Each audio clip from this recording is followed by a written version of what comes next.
ফের ইডি আধিকারিকদের নিশানায় শাসক দল। তৃণমূলের কংগ্রেসের 10.29 কোটি টাকা বাজেয়াপ্ত করা হয়েছে বলেই জানা গিয়েছে।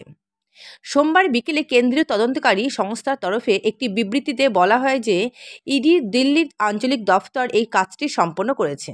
শাসক দলের বিরুদ্ধে খবর প্রকাশ্যে আসতেই ইতিমধ্যে তোলপাড় শুরু হয়েছে। প্রসঙ্গত উল্লেখ্য, প্রধানমন্ত্রী নরেন্দ্র মোদী সোমবার বিকেল 5টা নাগাদ নাগরিকত্ব সংশোধন আইনের নতুন নিয়ম ঘোষণা করার বিষয়টি সামনে আসে।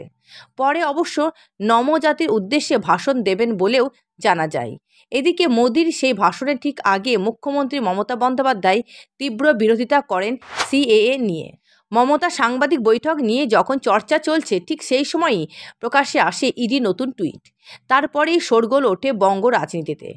ওই টুইটে বলা হয়েছে, তৃণমূল কংগ্রেসের কাছ থেকে বাজেয়াপ্ত 10.29 কোটি টাকার সঙ্গে অ্যালকেমিস্ট গ্রুপের বেআইনি আর্থিক লেনদেনের সম্পর্ক আছে। ডিমান্ড ড্রাফটের মাধ্যমে ওই টাকার লেনদেন হয়েছিল। একদা অ্যালকেমিস্টের কর্ণধার কেডি সিং তৃণমূলের রাজ্যসভার সাংসদ ছিলেন। ইডির এই টুইটের পরিপ্রেক্ষিতে তৃণমূল কোনো বিবৃতি না দিলেও ঘরোয়াভাবে দলের এক মুখপাত্র বলেন, তৃণমূল সিএএ এর প্রতিবাদ করতে চলেছে। মমতা বন্দ্যোপাধ্যায় এ ব্যাপারে ইতিমধ্যে হুঁশিয়ারি দিয়েছেন।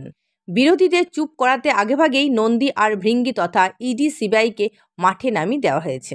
তো এইরকম আরও ভিডিও পেতে চ্যানেলটি সাবস্ক্রাইব করুন এবং লাইক করুন। ধন্যবাদ।